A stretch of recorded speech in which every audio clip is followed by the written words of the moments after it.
Good morning, everyone, and a very warm welcome to the second and final day of the Leader Camp brought to you by People Matters and Skillsoft. It is an immense pleasure to welcome you all again today. I'm Yasmin Taj, Managing Editor with People Matters, and it is my privilege to be your host for the day.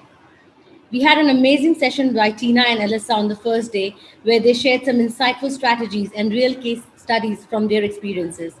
I'm sure it has given you new ideas and roadmaps for you and your team. And today, with the session that we have planned for you, we will cover steps that organizations can take in creating an inclusive workplace. Answer questions like how can I include? What would it require for me as an individual in behaviors and actions? And who and why do I include? Who are my allies? We have an exciting agenda planned ahead of us. Let me quickly take you to the flow for the day. We are going to start with a session on embracing allyship and lead inclusively by Rashim Moga, Customer Market Leader and GM, Leadership and Business Skillsoft. Rashim is responsible for driving innovation and growth in her role as Customer Market Leader, Leadership and Business Solutions. Her role concentrates on leading the content, platform, customer success, sales, and marketing teams to deliver compelling experiences to the customers. Recognized by Business Chief USA as a woman to watch, Rashim is an industry influencer, a thought leader, and a best selling author. She is also a recipient of Women Empowerment, Game Changer Woman of the Year, Women Tech, and Silicon Valley Women of Influence Awards, and was inducted in Alameda County Hall of Fame in 2020. Well, what's interesting today is that in the later part of the session, we will be hosting a power packed panel chaired by Michelle Bukov-Pajek, Chief Marketing Officer, Skillsoft. And to join us as our guest panel speakers, we will have Karine Roland, People and Culture Leader, APAC and ME Manpower Group, and Fiona Shepherd, DE&I Leader, ANZ Johnson & Johnson, along with Rashim Moga. Welcome, everyone. And now, without further ado, I'd like to hand over to Rashim and we will request our audience to keep posting your questions in the Q&A tab and comments in the chat section. We would like to make this session as interactive as possible. So keep pouring in your thoughts here, keep sharing your questions, and we will ask our questions to our speakers towards the end of the session. And if you have specific questions for Rashim, do put them in now, because we'll have a Q&A session with Rashim at the end of first session as well. So over to you, Rashim. Looking forward to some interesting insights from you. Thank you so much, Yasmin. Hello and welcome. Again, my name is Rashim Moga. I'm GM for Leadership and Business Vertical at Skillsoft, and my pronouns are she and her. I'm passionate about empowerment through enablement, and 20 years of my leadership career in companies like Oracle, AWS, and VMware has been focused around enabling people. I have been on my DEI journey for about 10 years now, and I'm excited to be here today with you to talk about why diversity is important from a business perspective, and then how to build inclusive leadership. But let's not make this conversation a one-way conversation, though. Every time I present, I learn so much from my audience. So I encourage you to use chat to share your perspective during the session. And if my thoughts resonate with you, I would love to hear your perspective on that as well. So let's get started. I think the most diverse team will produce the best product. I firmly believe that. This quote from Tim Cook sums it all up for us in terms of why diversity is important from a business perspective. Aside from being the right thing to do, having a diverse workforce is also a smart thing to do. And when we talk about diversity, remember that we are talking about diversity across different dimensions. We're talking about culture, ethnicity, gender, sexuality, age, experience, ability, and expertise. We all know that diverse teams are innovative. They're resilient because they draw inspiration from diverse experiences. Here's a real life example. A few years back, in a hospital in England, it was noticed that the error rates were increasing while moving the patients from the surgical units to the intensive care units. And really, when they dug deeper, they found that these errors could sometimes be fatal. And they were happening because of the coordination issues between the two units. Now, what would most hospitals do to solve this problem? They would look for similar situations in other hospitals and try to implement the solution. However, given that this hospital team had a diverse team, They actually drew inspiration from Formula One racing. They looked at how the pit stop crew actually operates and coordinates within those 5 to 10 seconds when a car stops in the pit for refueling and for tire check, and applied those techniques into their patient transfer model. When they applied this solution, the error rates dropped down drastically. Now, here is a great example of how a team thought out of the box, drew inspiration from a different field, and came up with an innovative solution to solve the problem. Now, inclusive workplaces have financial benefits for businesses, and that's why diversity is a key initiative that businesses are focusing on today.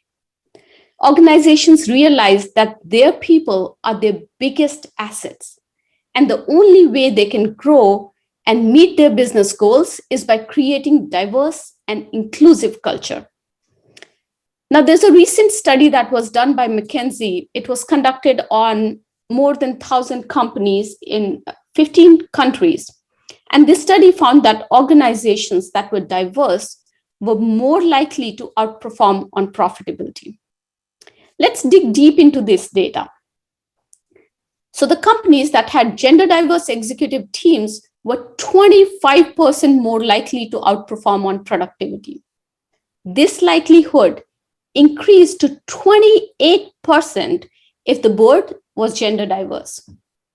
And if there is ethnic and cultural diversity amongst executives in the company, the likelihood increased to 36%. These are some big numbers that we are talking about here. But let's talk about the flip side. What happens when diversity is not in the forefront of product development? We have all heard about bias in AI algorithms and data sets that impact our daily lives. Now, coming from a technology background, I'm going to pick up a few examples from there. A common example is the gender recognition app, which can correctly identify a person's gender from the photograph. These apps are beautiful. They are accurate 99% of times, but only for white men. For dark-skinned women like me, the accuracy drops to just 35%. Another great example of when diversity is not put in the forefront of product development is Apple's Health app. When it was launched in 2014, it forgot to take into account the tracking of women's reproductive health. Now, there was so much negative press around it at that time that Apple had to quickly fix it in iOS 9. But one thing to remember is that at that time, 70% of Apple's workforce was male. And there was even a smaller number of women in their product and engineering teams. So no wonder the app forgot to take women users into account, right? They probably had no women in product or engineering teams that developed that app. These examples, though, are just tip of the iceberg. There are numerous such examples where products, solutions, and businesses have failed because they did not put diversity in the forefront. Now, aside from revenue numbers, by including DEI in the fabric of an organizational culture, organizations create a global think tank of innovation. The 2016 Boston Consulting Group study shows that innovation jumps once the proportion of female managers within an organization rises above 20%. Other benefits of DEI are increase in employee engagement and higher retention of talent because people want to be a part of an organization where their opinions are valued and when they feel that they belong. Now, by creating an organizational culture that values diversity and inclusion, organizations can build a strong leadership bench and attract high-value talent. So then, if diversity is this important, how can we build a diverse culture?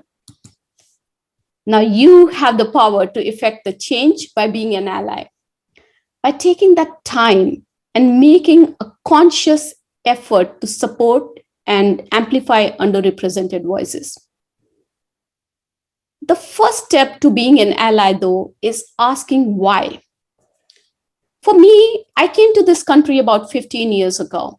As a woman of color in technology, I had my own set of challenges and biases that I dealt with.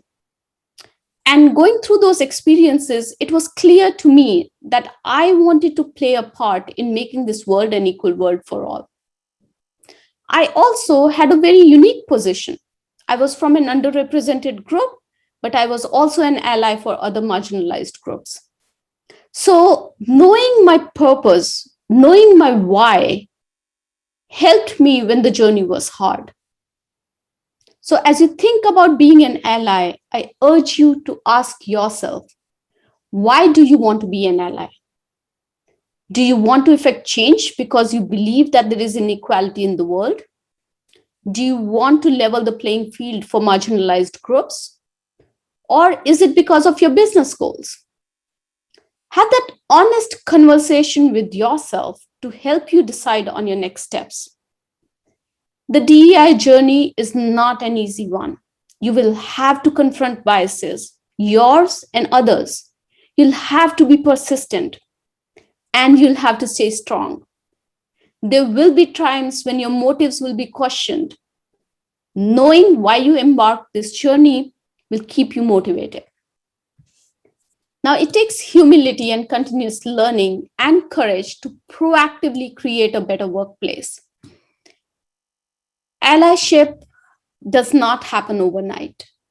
It comes from a daily commitment to dig deeper and to demonstrate inclusive behavior and action. And in this journey, we'll all make mistakes. We're born to make mistakes.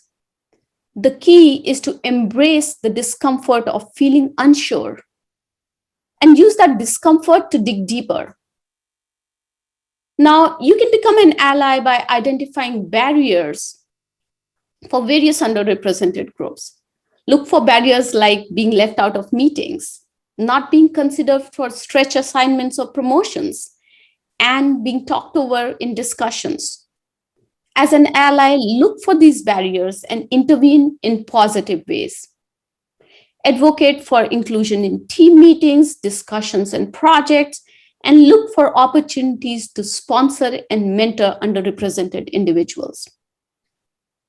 Now, as an ally, you must take responsibility to educate yourself by participating in trainings and doing your own research. Early on in my journey, as I was embarking the journey to allyship, I had a lot of questions, and I found myself going back to people, individuals from marginalized groups, and asking those questions. And I noted that it put an extra burden on them. It's not up to the underrepresented groups who are already navigating that structural bias to educate allies on DEI challenges that they are facing. It's not up to them. As a team, we have to hold each other accountable in a constructive way. We have to educate ourselves and recognize that everyone is on a learning curve. Now, by demonstrating allyship publicly, you can set an example, you can educate others, and you can contribute to an ally culture where these inclusive behaviors then become a norm. And some examples of these actions are participating in events in the honor of different groups. Pride Month is coming up, sign up for that if there are any events happening. Using inclusive language and calling out non-inclusive behaviors like subtle microaggressions. Another actionable step is to state your pronouns as you introduce yourself. Now, many people have asked me before, so I'll address it over here. Why stating pronouns matters. By stating your pronouns, you make people feel included. You make them feel respected. And you remove the assumption from the equation and you normalize it for others from the marginalized groups to actually share their pronouns and talk about uncomfortable situations. Another actionable step is to advocate to make your workplace accessible for differently abled and neurodiverse coworkers. So as leaders, as you start thinking about it, think about the unique position that you have to be the role models for allyship and influence decisions to foster diversity at work.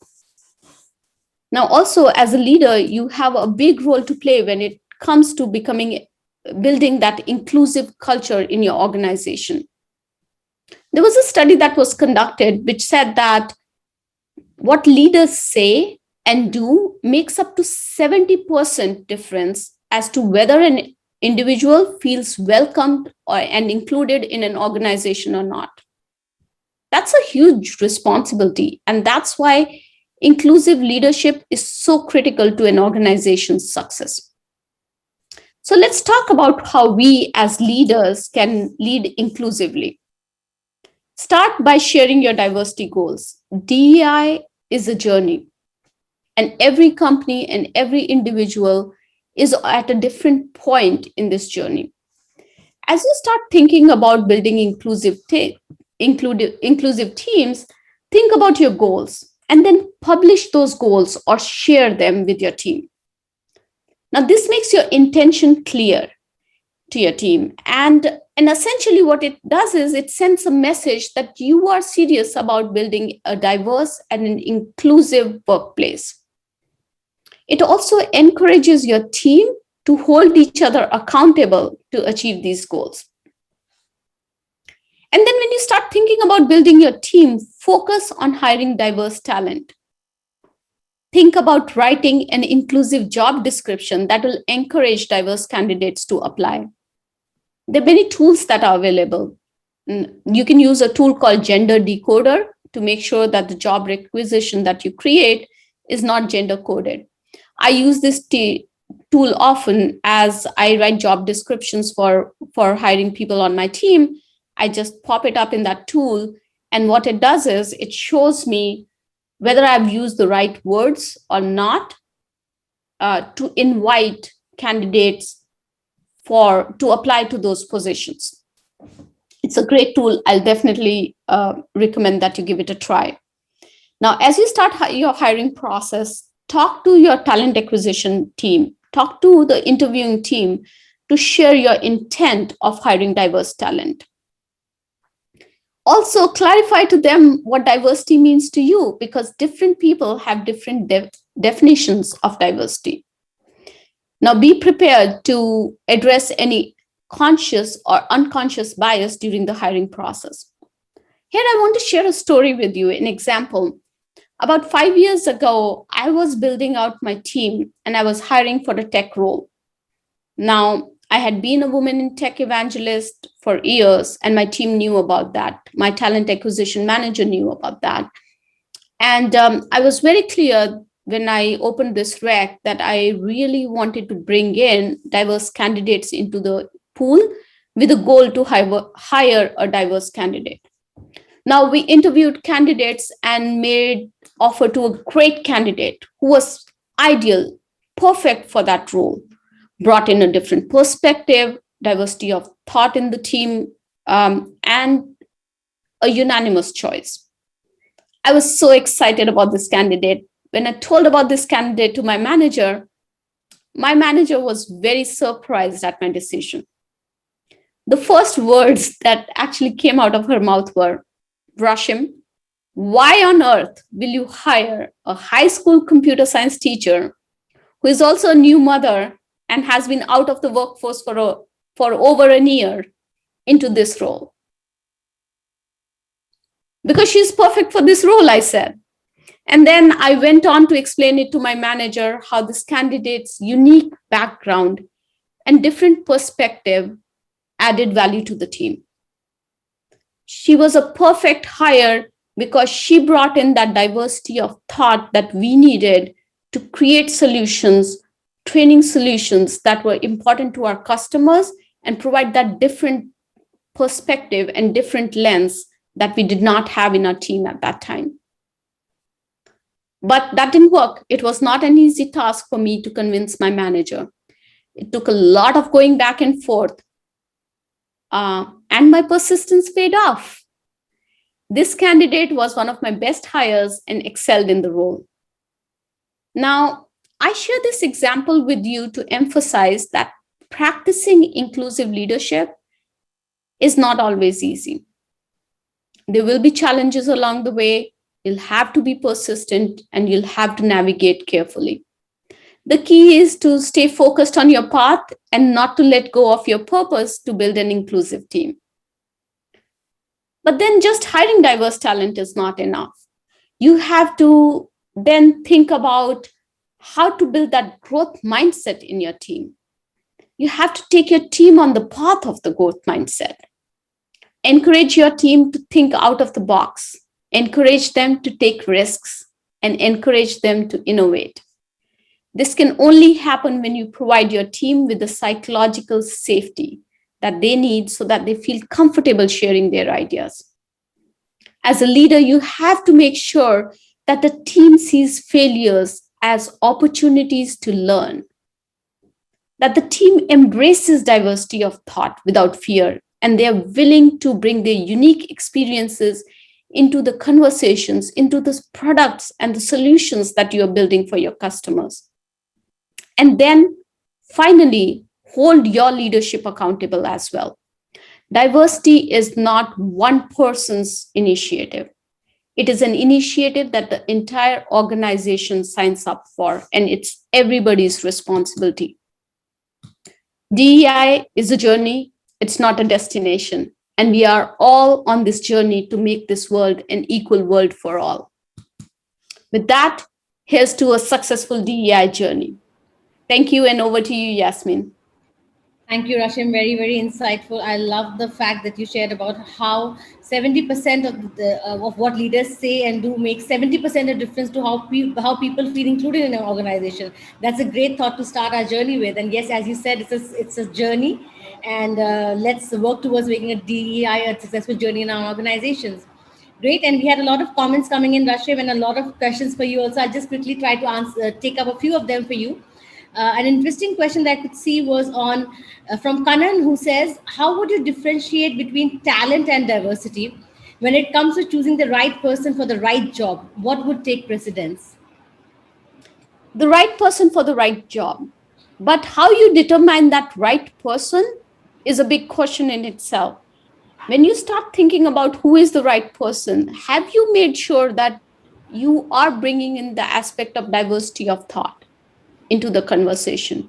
Have you made sure that you are truly bringing in somebody who is right from the perspective of the role, or have you let your conscious and unconscious bias seep into the process? That is the important part. I truly believe that talent is equally distributed, opportunities are not. So when people say that I could not find the right diverse candidate for this role, I have two questions for them. Have you looked hard enough? And have you removed conscious and unconscious biases from the process to identify what right is? Interesting. Thank you. Yes, talent is available, but opportunities are not. And I think that's what we need to dig deeper into and look deeper into. Thanks for answering that, Rashim. Another question we have from Rahab Nadir, who says, how important is male allyship and how does it let you marginalize the D&I journey? So here is the thing. I've been a woman in tech evangelist for a long time now. And the reality is that we cannot be successful in the goals that we have without having male allies. And the reason is because this world is a mix of different genders. And you have to bring everybody along to make it an equal world for all. So it's extremely important. And really, the conversation, when we say allies, we do not say male allies or women allies, or we don't say cisgender allies. We say allies. And there's a reason behind that, because we want to bring everybody together. We're not going to be able to create an equal world if there's not equal participation from everybody.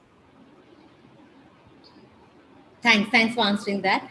Another question that I can see coming in from Shabnam Roy is, please elaborate on how JDs are checked for gender neutrality and which tool can be used for the same.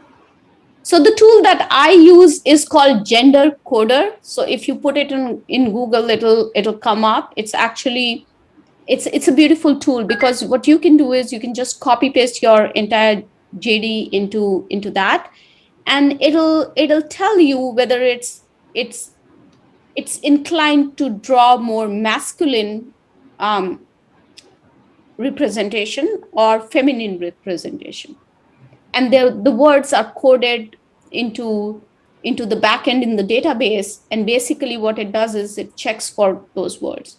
So to give you an example, if you put in words like leadership, if you put in words like strong personality, it codes it as masculine. But when you put in words like collaborative, when you put words like interpersonal skills, it shows it as feminine inclined. Now here is the beauty of this is not one person's perception, it's not even about right or wrong. It takes into account the various biases that exist. So typically, when there is 5 times in a job description, there's a comment on leadership or there's the word leadership that's written, it discourages women candidates, female candidates to actually apply for the role. That's the history behind it, and that's the intent with which the tool has been built. It's not about what is right or wrong and whether women can be leaders or whether they can demonstrate leadership qualities or not. It's about how our biases work and how diverse candidates apply for positions and how JDs resonate with them. Absolutely. Thanks. Thanks for sharing. Another question coming up from Shagun Gupta is on the subject of publishing metrics. Companies do it on a global level, which one, when drills down to regional and departments, the picture isn't as good as it seems. What are your thoughts on that? So I think first and foremost, just publishing those metrics is a great thing, because 5 years ago, there were not many companies that were publishing those metrics. So we have to realize that it's a journey, it's not a destination. And this, unfortunately, is a journey that will continue to be a journey for a long, long time. So that's the first piece. The second piece is that the data and the numbers are influenced at every level. So it's not just the responsibility of the C-suite to meet those numbers. It boils down to leaders and managers at every level. What happens when you are under pressure to hire somebody? What do? You look at the first 10 resumes that come in and you make the hire. Do you give your talent acquisition team enough guidance and enough team and share your intent around diversity and bringing in diverse team members? When you start looking at opportunities and stretch assignments, do you remove your biases in the process as you start thinking about who should be given those stretch assignments? So I think the onus lies on each one of us to improve those numbers. Great. Thanks. I think it's time for the final question. What all should be included in psychological safety training sessions? So when you start thinking about psychological safety, I think the most important thing is organizationally, what you have to do is you have to remove that culture of fear. Unfortunately, that culture of fear exists at an organizational level. Within teams, managers should be coached how to remove the criteria of success and failure, and how to start seeing failures as learning opportunities. And that's a big one, because if the managers do not, and it's a top down approach, if in an organization you do not have a culture of psychological safety, it can't be built at a lower level. It has to be a top down approach where you as a company think about innovation, think about growth mindset, think about failure as learning opportunities, give people that psychological safety, that it's okay to fail, but fail fast, right? So those are the elements that should go in the psychological safety training. But you have to think about who needs this psychological safety training. It should start from top down. It's not individuals who need psychological safety training, it's the leaders who need that training. Great. Thanks. I think that was all the time we had. We have a lot of more questions coming up, Rashim. If you could get time to just go through them, and if you can see, you can answer them on the chat or in the Q&A tab, that would be great. We could also try and pick up some of these questions towards the end of the session when our panel discussion is over. So on that note, thank you once again, Rashim. That was indeed very helpful, very insightful. And now I Thank would you like for the opportunity. And I do have my LinkedIn details and Twitter details over here. So if anybody wants to connect with me offline and continue the conversation, I'm totally open to that. Great. Thank you. Thank you so much, Rashim. And now I'd like to welcome Michelle Bukov-Bayek, Chief Marketing Officer, Skillsoft, to join us for the panel discussion and further help us by inviting our guest speakers for the day. As Chief Marketing Officer, Michelle leads the global marketing organization focused on helping companies unlock the hidden value inside their greatest asset, their people. In her role, Michelle is responsible for the company's marketing strategy to drive growth, generate awareness, and drive demand for Skillsoft solutions among learners, customers, and partners. Welcome, Michelle. It is a pleasure to host you today, and over to you for the panel discussion now. Thank you, Yasmin, and thank you, Rashim, for a powerful session. I love that Leila Jana quote, talent is equally distributed, but opportunities are not. And I am excited to be here with you today. My name is Michelle Bukov-Bayek, as Yasmin said, or Michelle BB. That's what everybody calls me, and I use she, her pronouns.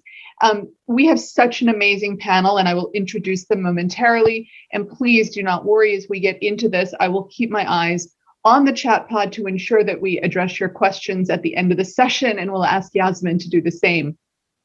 But before we begin, I want to take a quick step back, right? It has been a year of massive change and disruption for us all, and it continues to be so. I think I would argue that we are at a point in which we find ourselves beyond anything that we have a playbook for. This is all new, and everything that we are living through could really be called a perfect storm of change. And what we've seen are three seismic shifts that have convened that are disrupting business as usual. So we've got a global health crisis in COVID-19. We have worldwide economic uncertainty as a result, and a widespread social justice movement that has in turn caused so many companies to look at their diversity, equity, inclusion policies as they seek to advance meaningful change within the workplace. And today we're gonna talk about that last point. And as we just heard from Rashim, building a diverse workplace is not only the right thing to do, but it makes good business sense. And building a culture of allyship and leading inclusively can help companies innovate while engaging and retaining their employees. And the data really does suggest that creating a diverse, equitable, and inclusive workplace, and today I'll refer to this topic as DEI, is critical to attracting skilled individuals who can contribute to a company's success. But we also recognize, and we've heard from so many of you in the chat pod, that companies aren't necessarily where they want to be from a DEI perspective. And aligning policies to the needs of employees and their changing views and making sure that we update those policies regularly will go far to engender trust and instill employee well-being. So during today's panel discussion, we're going to spend time talking about the importance of allyship, how we can build cultures of inclusive leadership within our organizations. And again, as Rashim mentioned, pursuing real diversity and true equity and meaningful inclusion, it's a journey and we're all on it. We're not going to get everything right, but we are certainly going to continue because it is so critical to our success. So with that context, let's kick this off. I would love to have our panelists introduce themselves and their roles within their respective organizations. You've already met Rashim, who will join us, but let's take a moment to meet Corinne. Hi, everyone. I'm very excited to be with you today. So my name is Karen Roland. I'm head of people and culture at the Manpower Group for the Asia-Pac and Middle East region.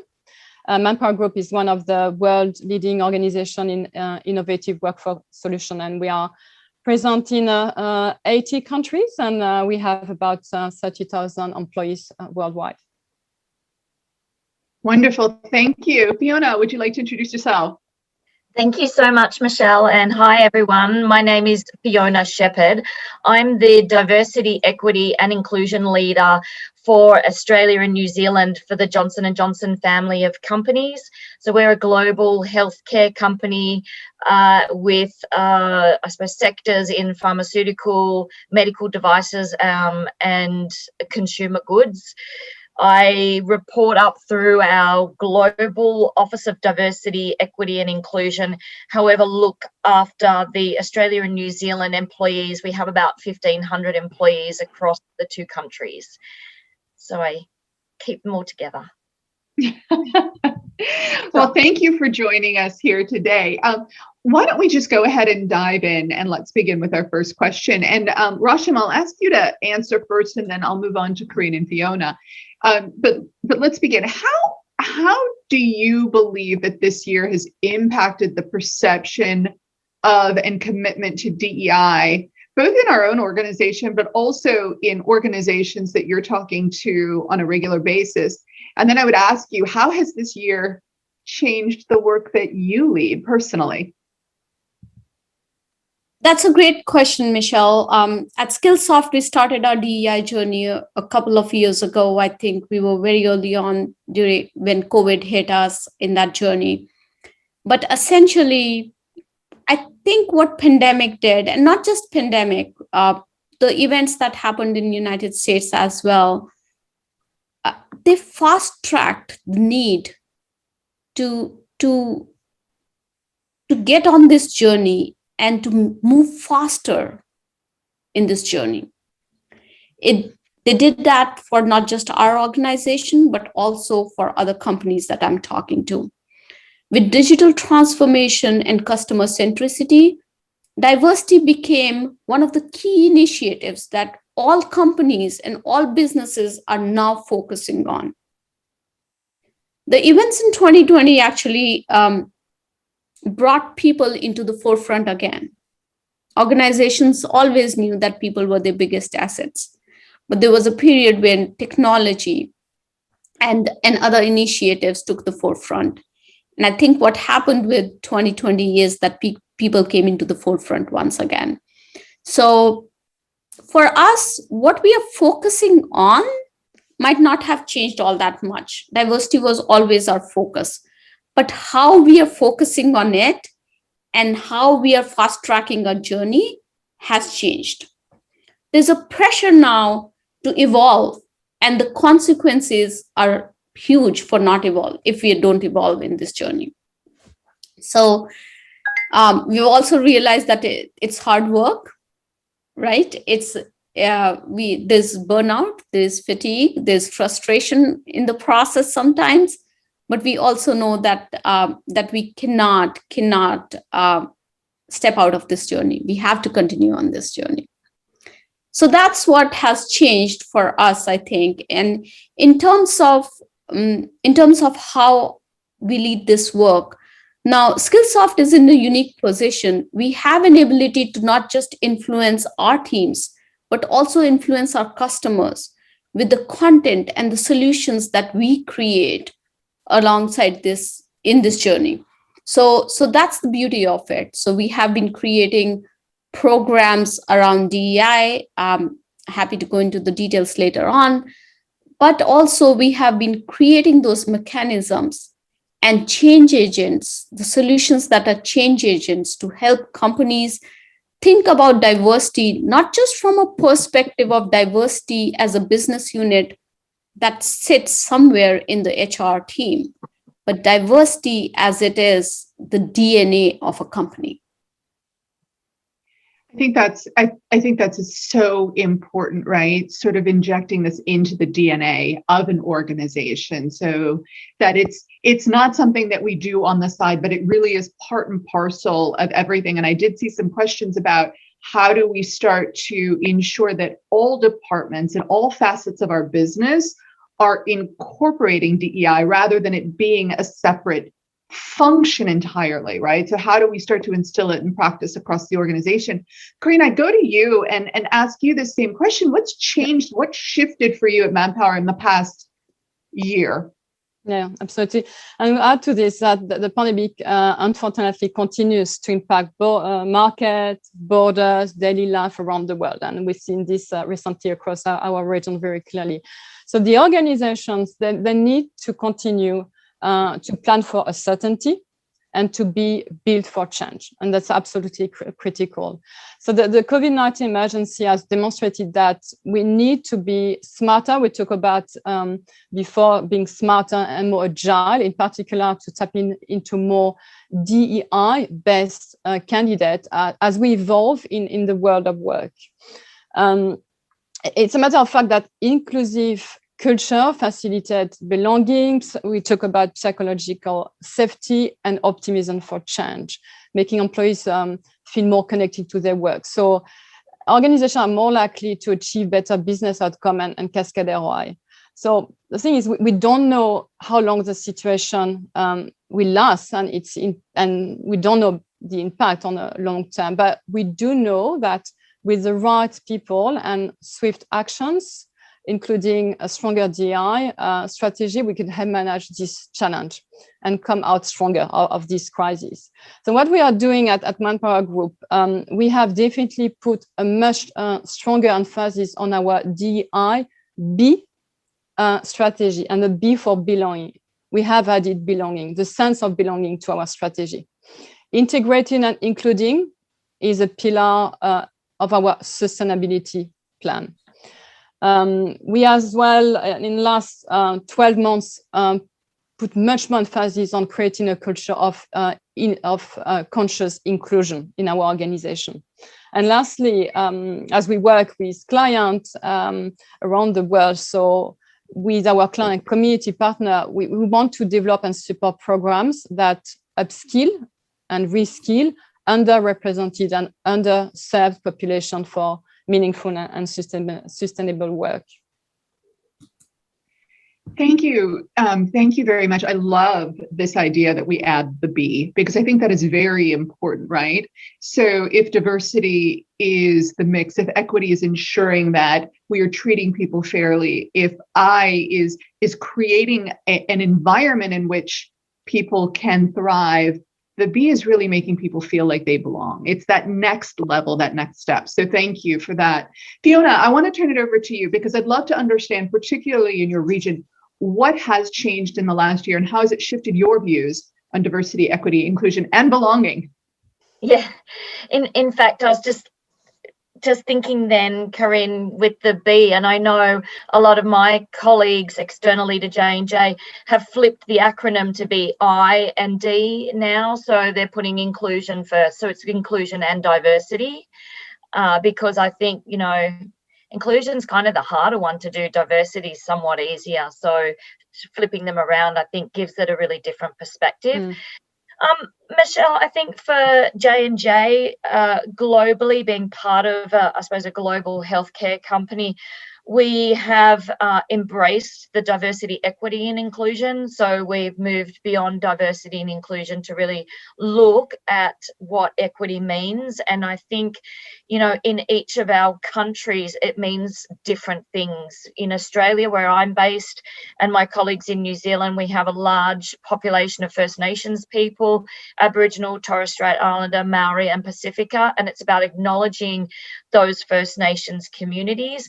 So we've tied that in with a program for J&J where we're aspiring to eradicate actually racial and social injustice as a public health threat, and we're doing that by eliminating some of those health inequities, and so committing $100 million over the next 5 years to invest in programs that are focused on health equity solutions.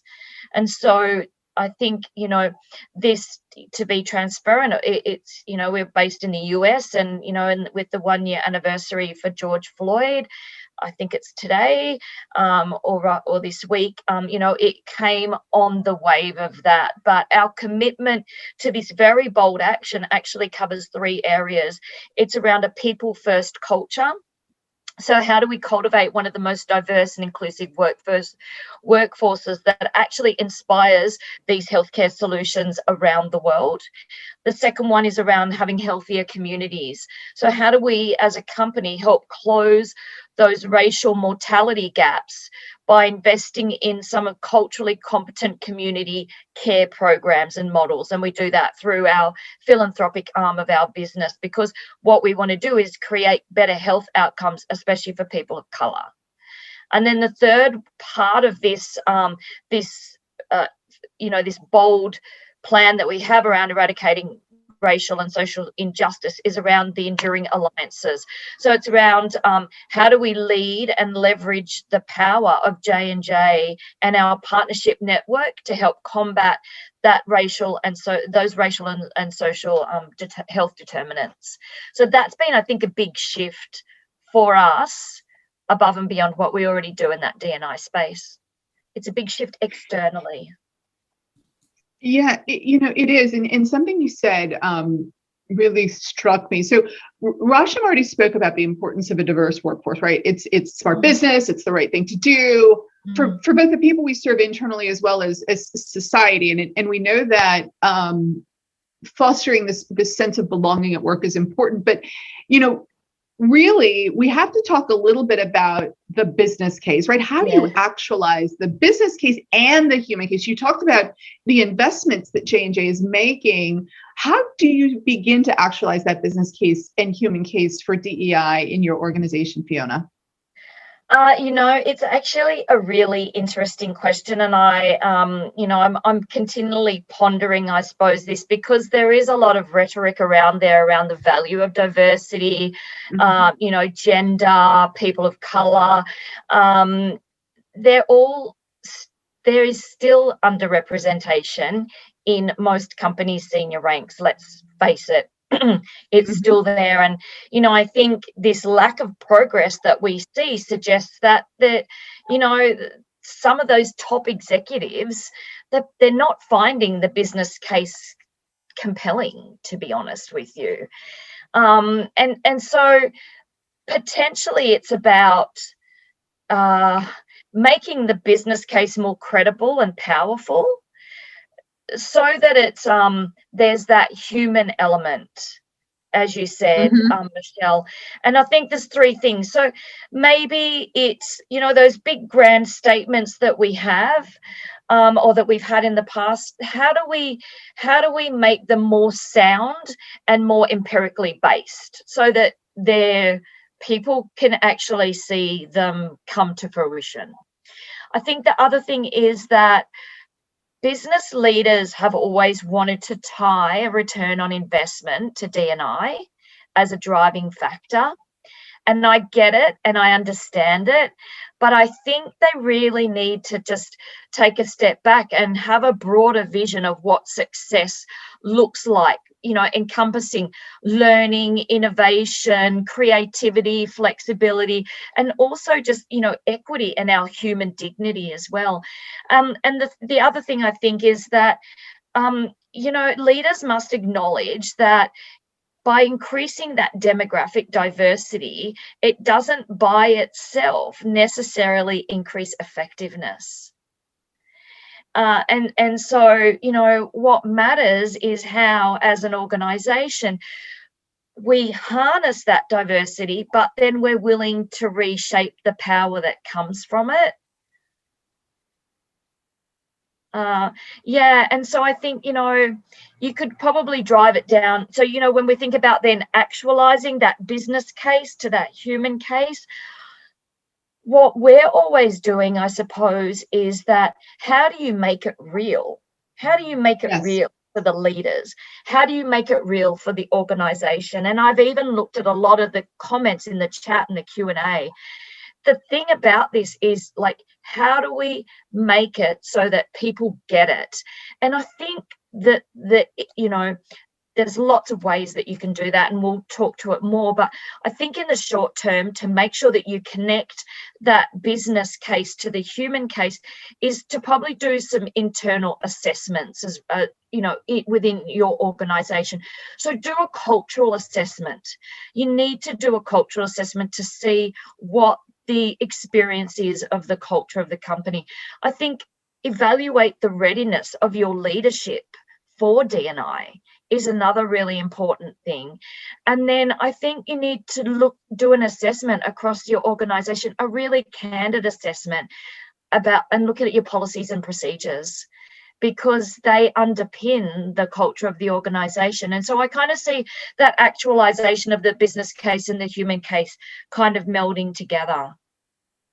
Yeah, I think that's absolutely right, Fiona. And Rasham, I want you to jump in here, because I think that oftentimes we get so focused on the ROI, but that ROI actually, you have to take into account that people come to a company because of the values, because they see something in that organization that aligns to the values that they hold dear. And we know how important DEI is to people when they're going and looking for a job, when they're deciding whether or not to stay at an organization. So I think this is really important, that the business case and the human case are inextricably tied. Rasham, I don't know if you want to add anything to that.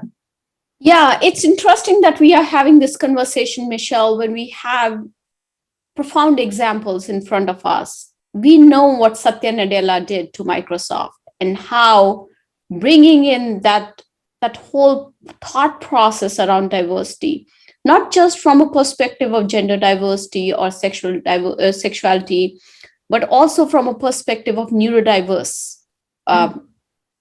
bringing in that neurodiversity into the workforce, has changed not just the kind of products Microsoft creates, but also the perception and the brand value of Microsoft.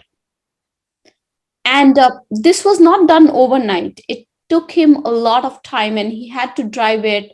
It had to be a top-down approach. And Satya has been really outspoken about some of the measures that Microsoft took. Actually, they just published a report yesterday around how to make returning to work easier for women and for people who shouldered responsibilities more than just being the breadwinner. But it surprises me that we still have this conversation, and we still have to build a business case around it. What also surprises me is that there's a perception that somebody has to make that change for us. Right? We need to see those numbers. The reality is that a culture of an organization is determined by people and their mindset. And we all are part of the culture. So that's important to understand. And as we dive deep into this, there is that conscious effort that needs to be made. You're not hiring people just because you want people of color in your team.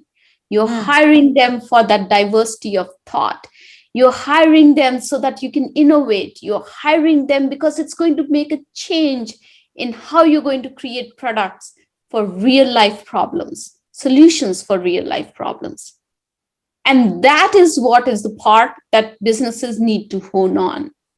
It's not about tokenism. It's not about the color of the people or differently abled people that you're hiring. It's the diversity of thought. It's the experiences. It's how it feeds into innovation.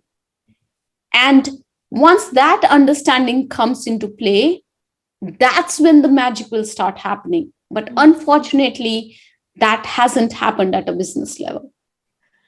Agreed. I think that there's still far more work to do, and reshaping that perception of how to measure, of how to build a business case for DEI, I think is important.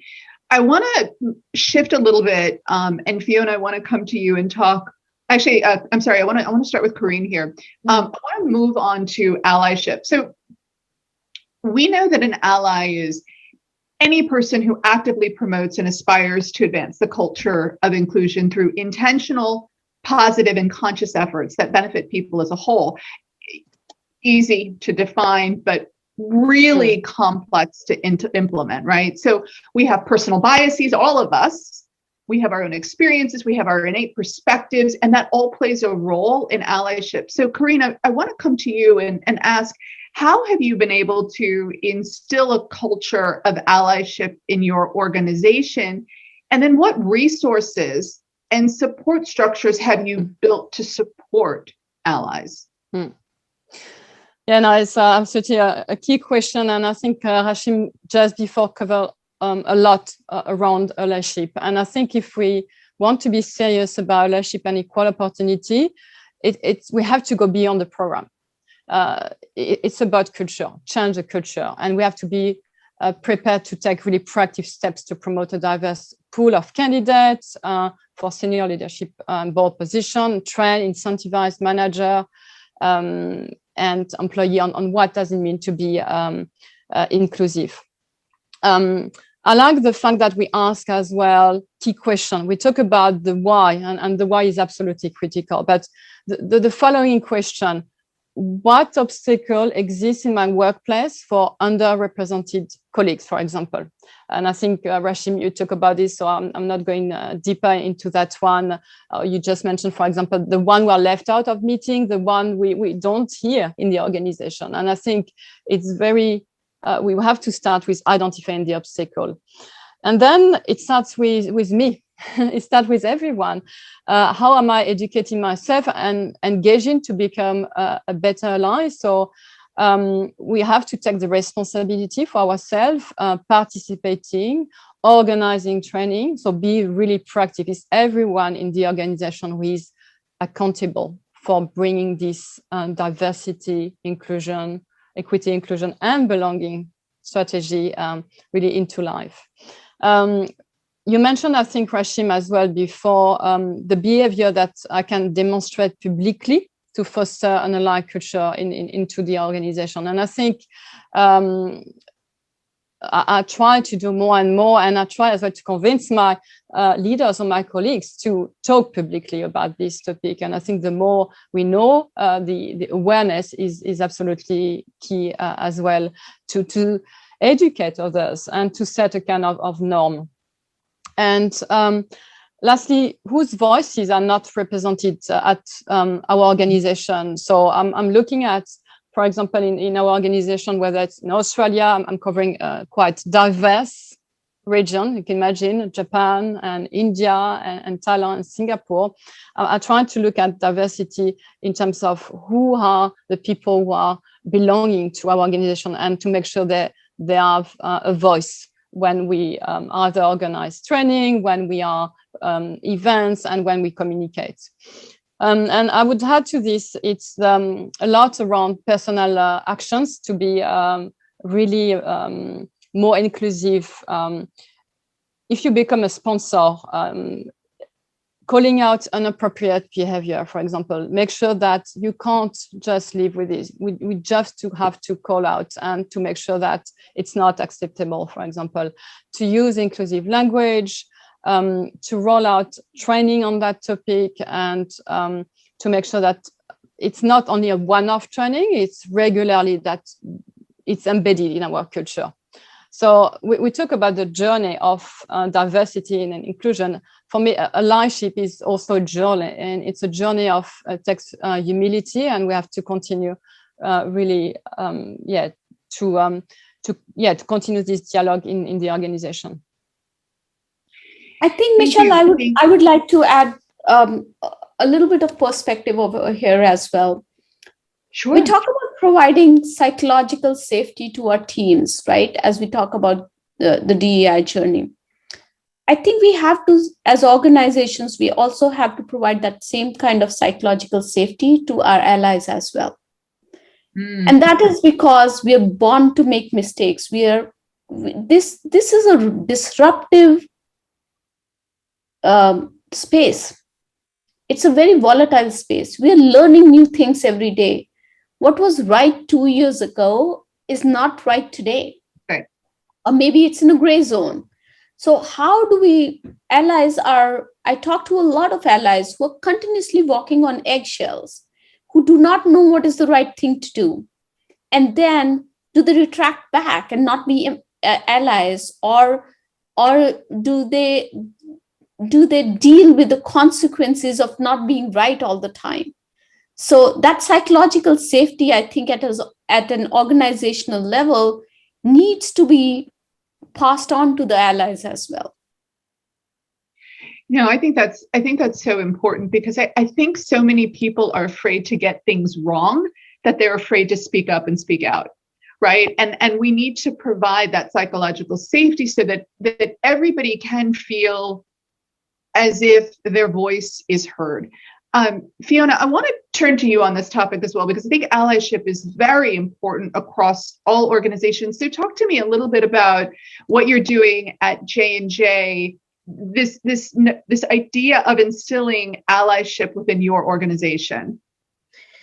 Yeah, I think, look, we have a really robust governed framework of employee resource groups or employee network groups. Across the globe, we have 12 of these groups, employee resource groups, and they provide significant value for us. They're actually the drivers of inclusion for us. So there's 12 ERGs, we call them, but then we also have 240 chapters. So chapters then are in each of the country. And then the membership of those ERGs, we have upwards of 20,000 members across those 12 ERG groups. Now there's women's leadership and inclusion, there's open and out, there's Alliance for Diverse Abilities. Like there's a multiple number of these ERG chapters there are some that are specific country focused, and there are some that are more globally diverse. However, what it does is it means that our employees can engage through those networks as allies in a safe space, whether because they identify personally, or they identify because they've got a passion or an interest in wanting to support. So I think that's a really important network. I'm also really cognizant that I work for a large organization. There's going to be people online that are going to be thinking, well, how do I do that in a much smaller capacity? I think, you can create smaller network groups. And when we talk about psychologically safe environments, and I loved that earlier example, Rashim, that you used about the hospital team.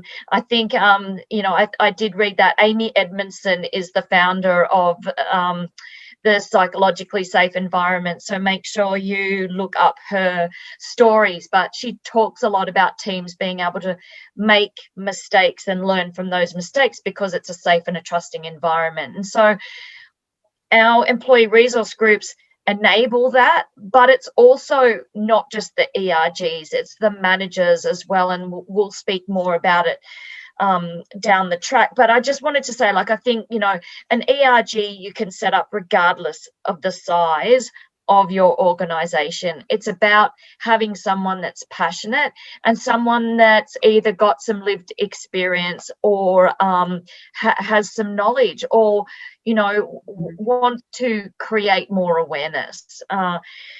And the other thing I just want to add around allyship is the other thing we have is mandatory unconscious bias training. Now, again, that's another minefield of conversation, because there's many schools of thought around unconscious bias training and the benefit that it does. I think unconscious bias training gives an opportunity to then expand on that and have those face-to-face conversations. I've been listening to the diversity of talent and diversity of teams and allyship, and something that always strikes me when we talk about allies and we talk about unconscious bias, so many managers will say to me, I want that person in my team because they're a really good fit. And my challenge back always is, what does fit look like? What do you mean fit? Why is fit important to you? Is it because they're the same color as you, they're extroverted like you are, they went to the same university?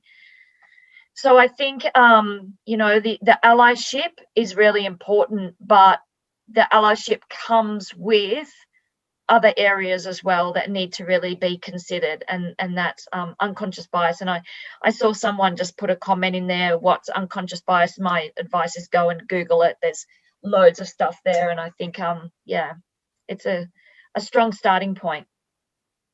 I agree, and I want to touch on this topic of employee resource groups. We have an inclusion council at Skillsoft, and somebody had asked in the comments, how do we ensure that our marketing is diverse and inclusive? And I rely very heavily on our inclusion council. We have them review a lot of our materials, especially as we come into things like Pride Month here in the United States. I want to make sure that what we are putting out there is reflective of not only our culture, but it's going to be well received by those on the other end.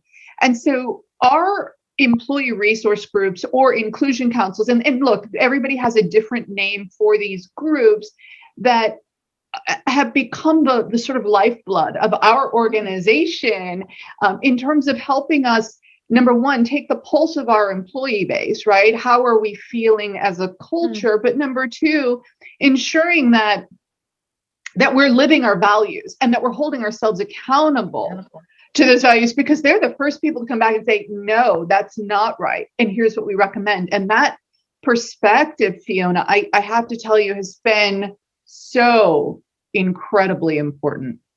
Michelle, and I give you an example for us as well. We have, a pharmaceutical arm of our business, and it was noted that some of the clinical studies that were happening weren't diverse, because drugs, pharmaceuticals act different in different demographics, different nationalities, and so our ERGs were pivotal in working with our global clinical operations team to educate them around the importance of diversity of groups for clinical studies. And I think, without those groups, we wouldn't see things like that. That's like a really kind of left of center thing we kind of wouldn't have thought about years ago, I don't think.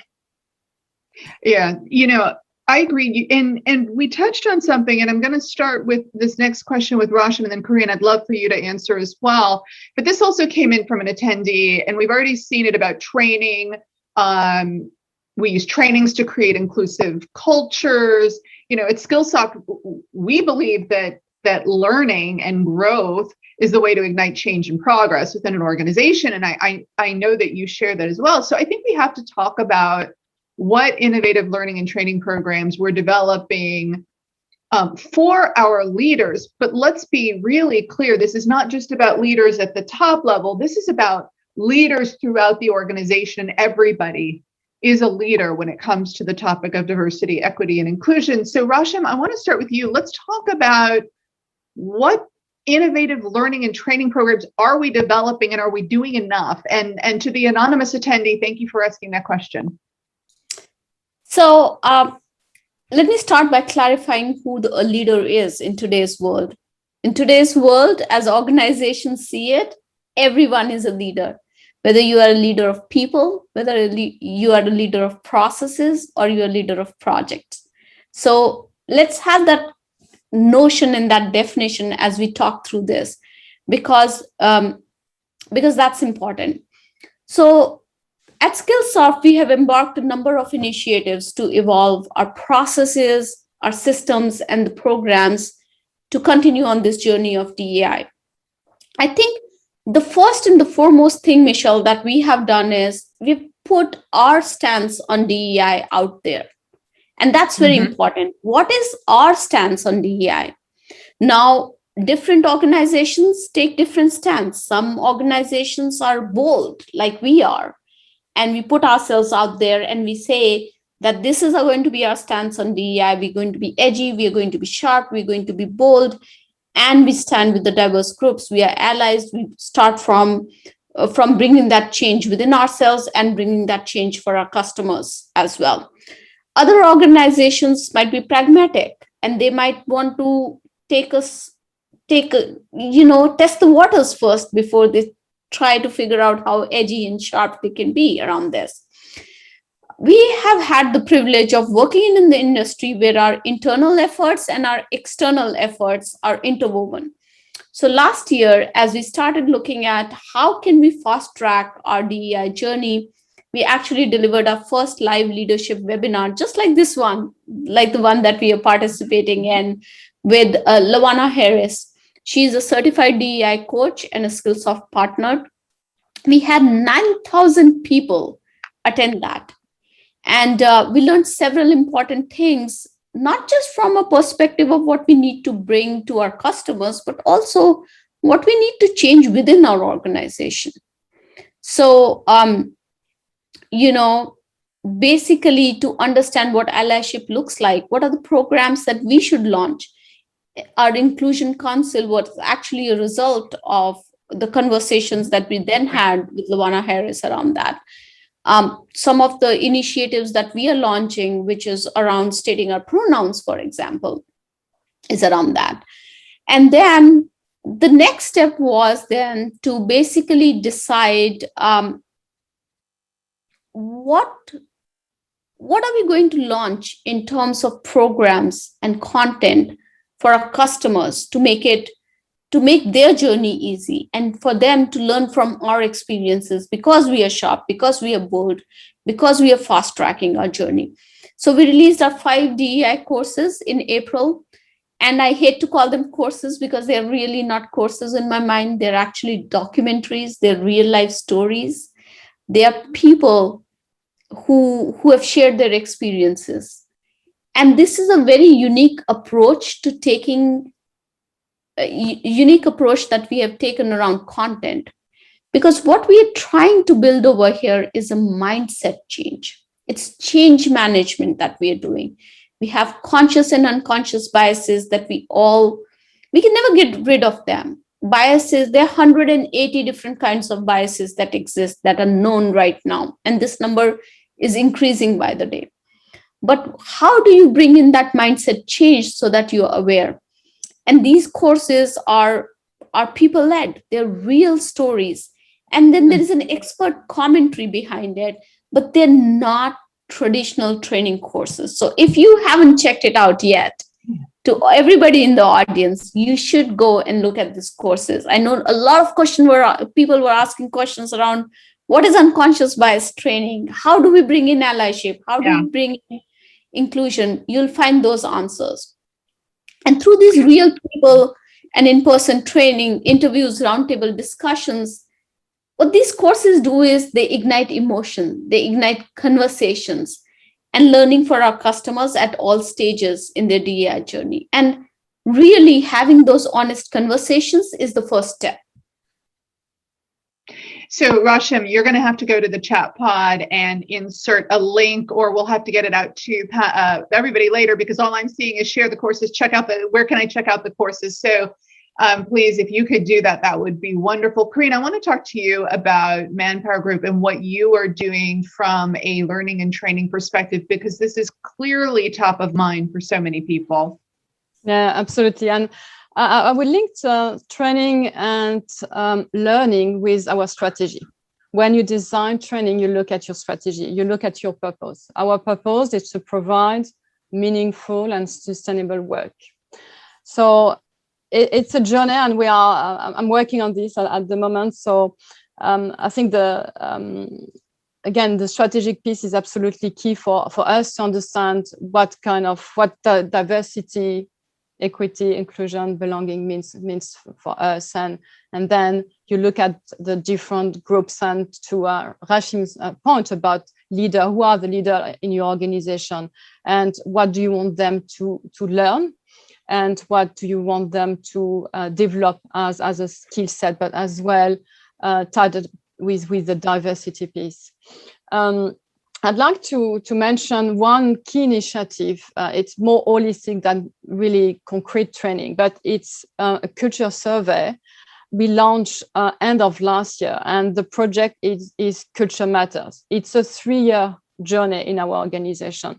We partner with EY, and we launched a survey to understand how we will evolve our culture. So the starting point and how we would like to evolve. And you could imagine that diversity discussion, diversity pointer are absolutely embedded in this survey. So we started with the leaders, we rolled out to all our employees. We just received the result about a month ago. So we built focus group. We had about 400 employees worldwide to join this focus group and talking about ethics why ethics is so important in our organization. Yeah. To talk about collaboration. How do we collaborate with each other? We talked just before about the benefit of inclusive workforce, creativity, think out of the box, being more productive. We absolutely all agree, and especially in this forum, that a diverse workforce is necessary really to go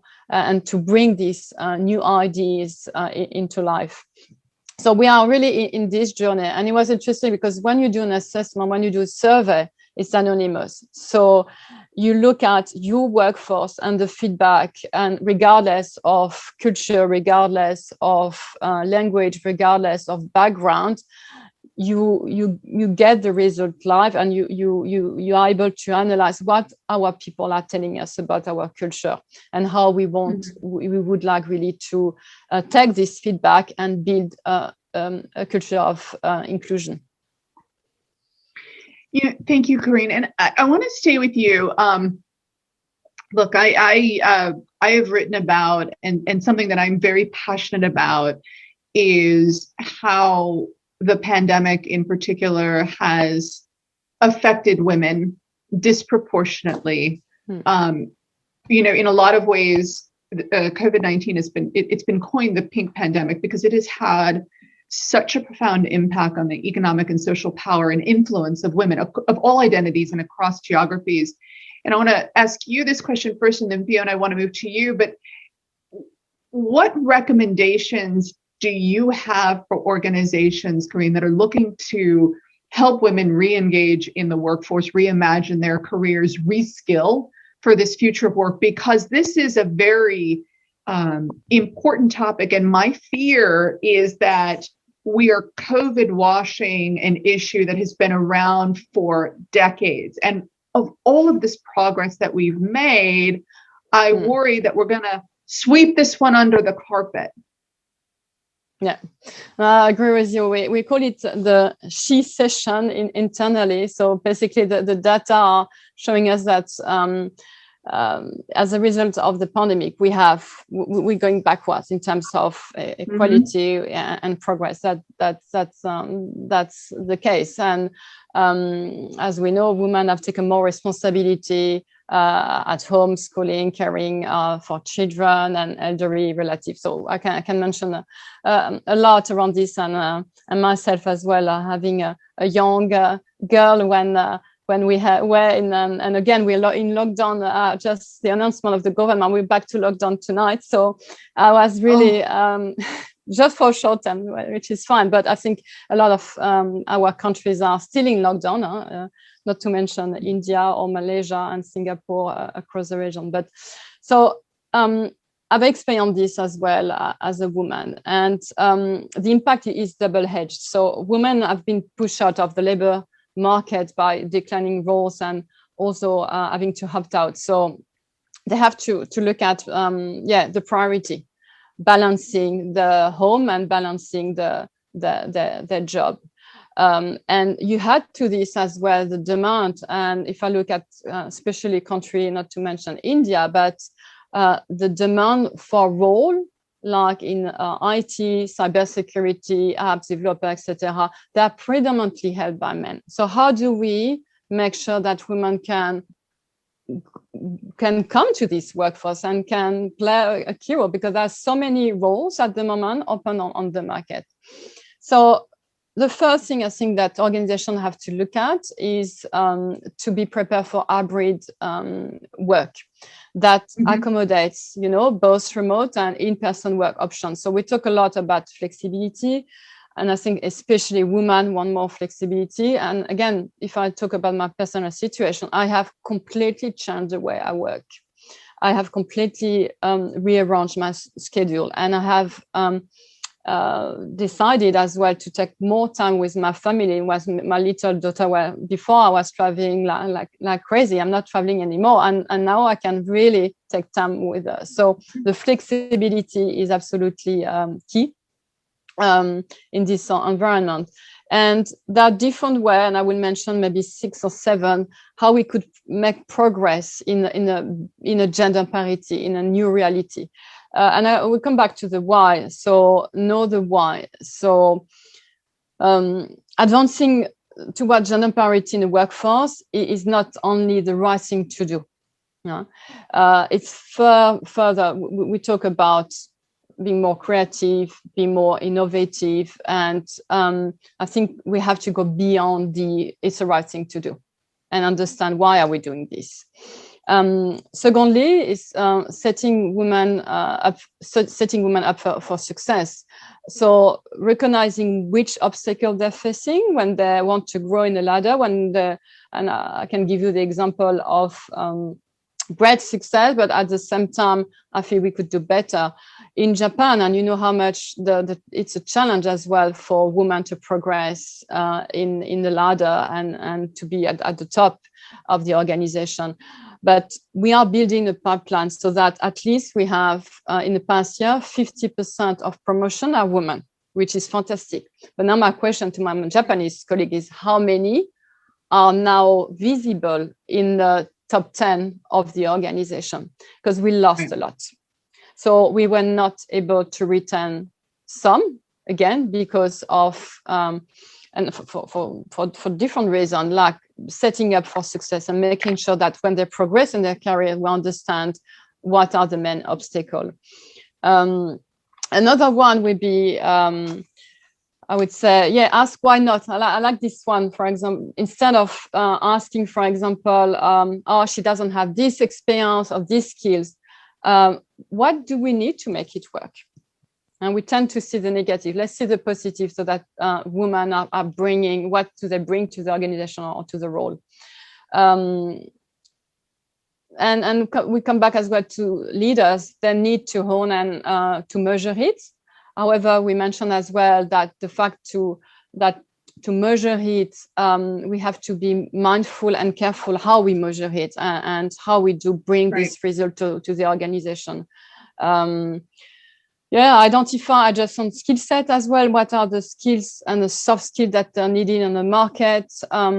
Learnability is absolutely key. So I think we talk a lot about learning, and I think since last year, especially that last year, the access to learning is tremendous. Mm-hmm. So, but it's up to the individual really to continue to learn and develop their soft skills. I agree, and Fiona, I think Corinne just mentioned something about measurement. So I'd love to get your take on the dimensions that maybe we should be tracking and measuring to achieve a gender balanced workplace, and some of the KPIs that we might use to measure diversity as a whole. It's actually a really interesting topic, and working again for a large global company, it is, we have challenges around privacy with some of the things that we do measure. However, we can capture gender, and our 3 managing directors are really passionate about the gender equity. A lot of the things we can't measure, but if we can measure gender equity, then let's take a deep dive and let's really look at it. So in Australia, we have the Workplace Gender Equality Agency, which have mandatory reporting on gender equity. And this came about a number of years ago. And so any companies with over 100 employees have to mandatory report. They also have a separate citation, which is the Employer of Choice for Gender Equality. And it's a voluntary leading practice or recognition program. And what it does is it's designed to encourage, recognise and promote those organisations that really have an active commitment to achieving gender equality in Australian workplaces. So I look after Australia and New Zealand. From a gender equity perspective, we decided that, you know what, we're going to have a look at this citation and really have a hard look at what we do as an organisation and how we stack up. So to be able to apply for that citation, we have to be compliant in the Workplace Gender Equality Act. And then we also have to show across a number of areas that we have, I suppose, measurements and processes in place. So we put together a strong gender equity strategy, Michelle, and That gender equity strategy covers leadership and accountability, covers the gender balance of our workforce, it covers gender pay equity, it covers support for caring, and that's not just parents, that's caring across the life cycle. That's another really interesting area on its own. We need to take a holistic viewpoint on what caring is, because it's not just parents who need to have that flexible workplace. Leads me to the next thing about mainstreaming flexibility, and we've all been thrown into the world's biggest work from home or working remotely experience. So I think we've done and dusted with flexible work. But then there's also gender-based harassment, discrimination, sexual harassment, and driving change beyond workplace. So what are our leaders doing beyond J&J to really advocate and talk about the gender equity? So we were really fortunate. After a lot of hard work, we actually were awarded the citation. So one of about 140 companies in Australia to have this citation, which is a 2-year citation. But I think what it shows is that whilst we have this gender equity strategy, it's not enough just those words on their own on paper. They need to be measured, they need to be governed, but they also need to be they need to be adopted by the senior business leaders, or not by the senior business leaders, by all of the leaders in the organization, whether they're senior or middle management. It needs to resonate with them.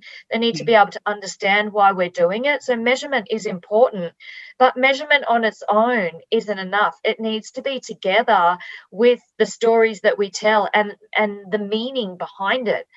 Otherwise, it's kind of falls on a little bit of deaf ears around if you just take measurement on its own without those things. And I think from a gender equity perspective, we do tie those all together.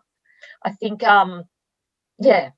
that's and I would say Graham Parker, who is listening, just said the words on paper need to come to life. And that's just what you said, Fiona, which I think is so important.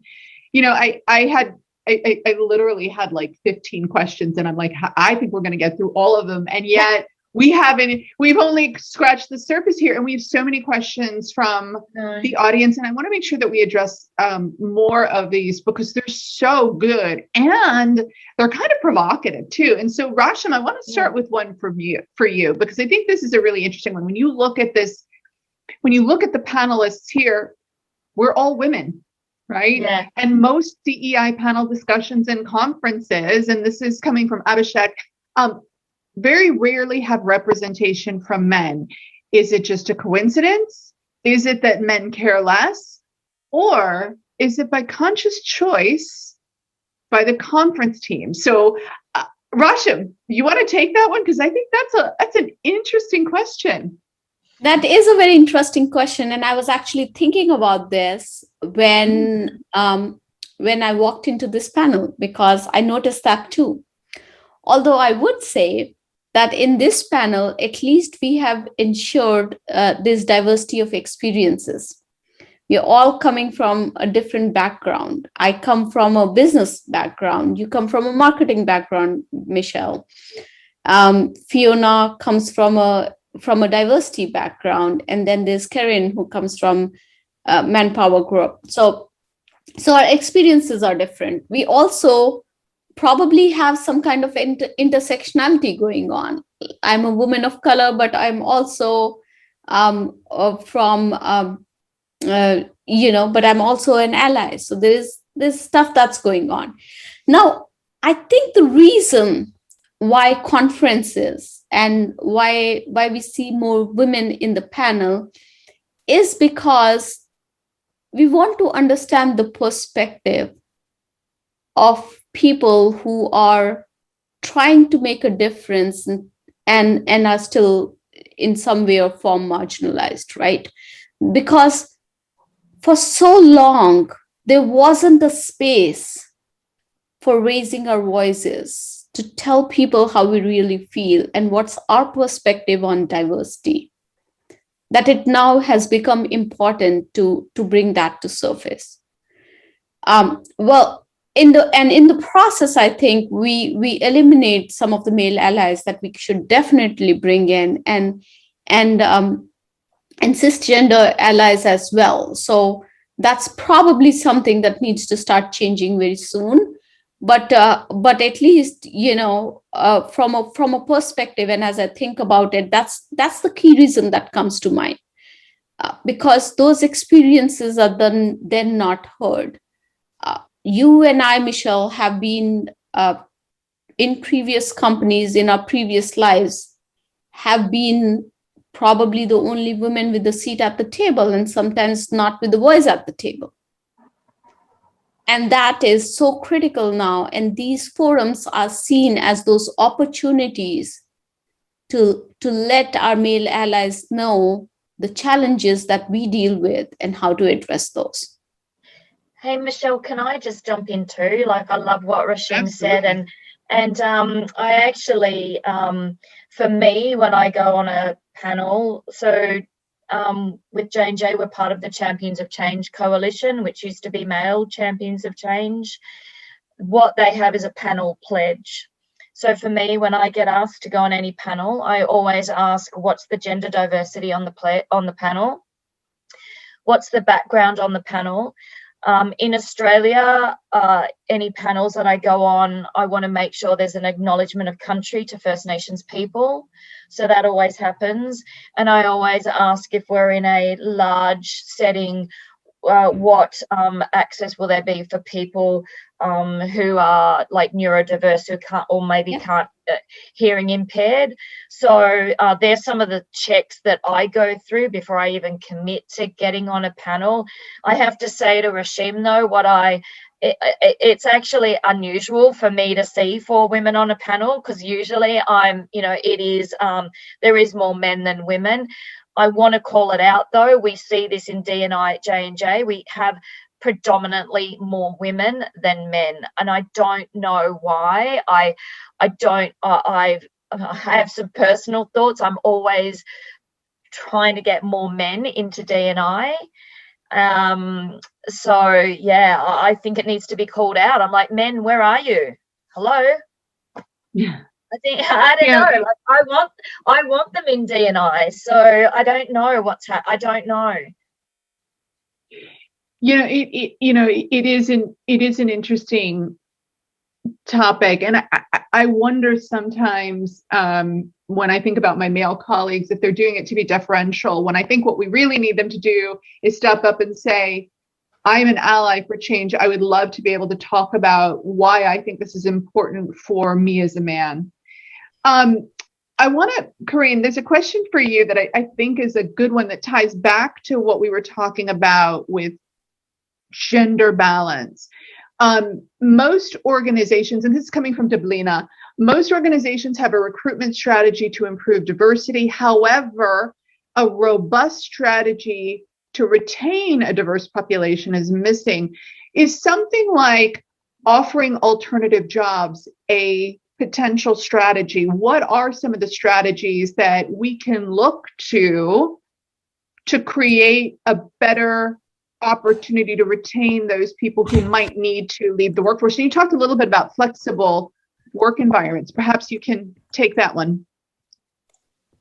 No, it's a very interesting one. And I give you the example of Japan, where, again, we are making really the effort to make sure that we have a certain number of women promoted to manager, but how can we retain them?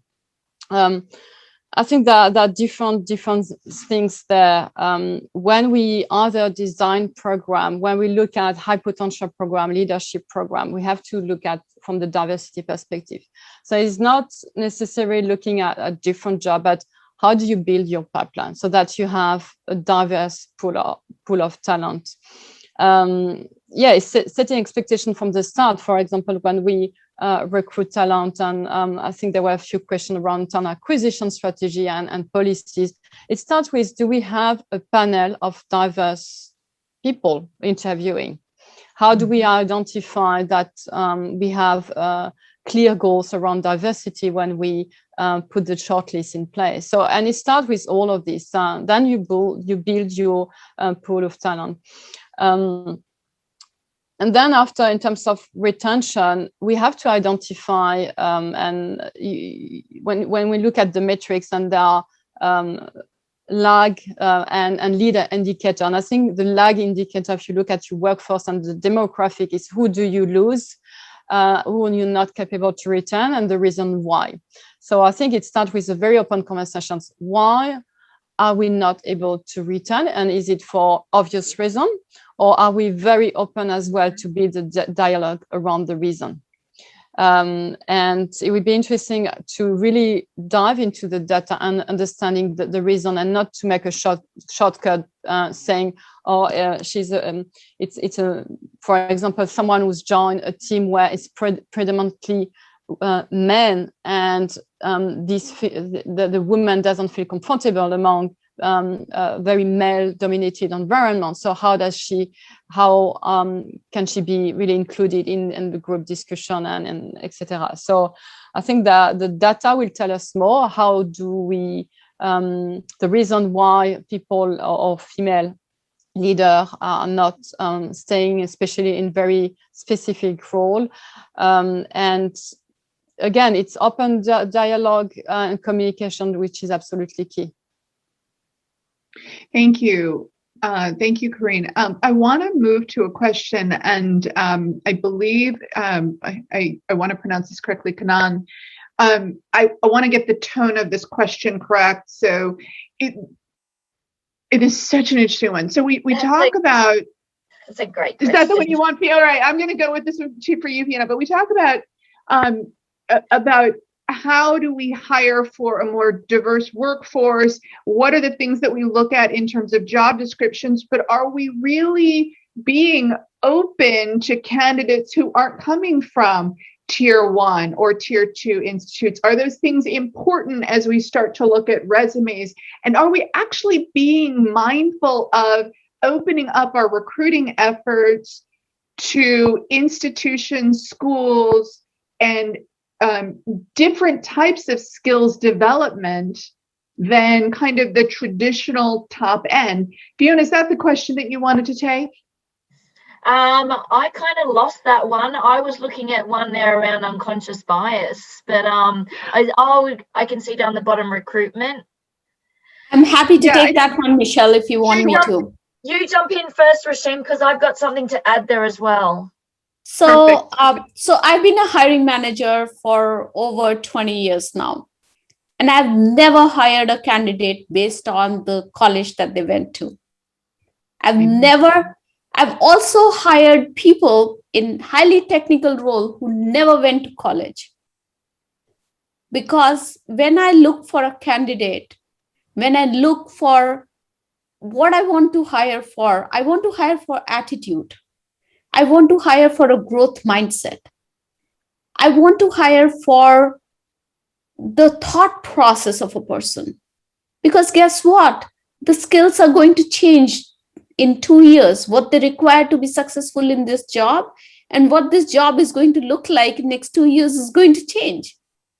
So I want to hire for a person who has that mindset of continuous learning, who can be a true partner in driving innovation. And really, to be honest, in my experience, I've never had challenge on that perspective. When I've created job descriptions, when we have put it out there, having a degree in computer science or having a degree in a particular job role has never been a criteria for us.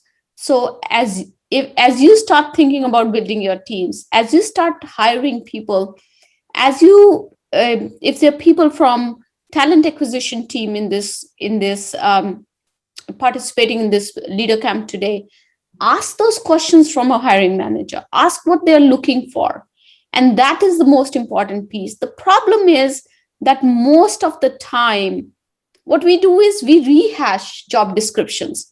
Somebody created a job description. Let me change this and make 4 changes into what I require in this role. And then you take it forward. have you created a job description from scratch to truly identify what you need in your role? And that is the important piece to it.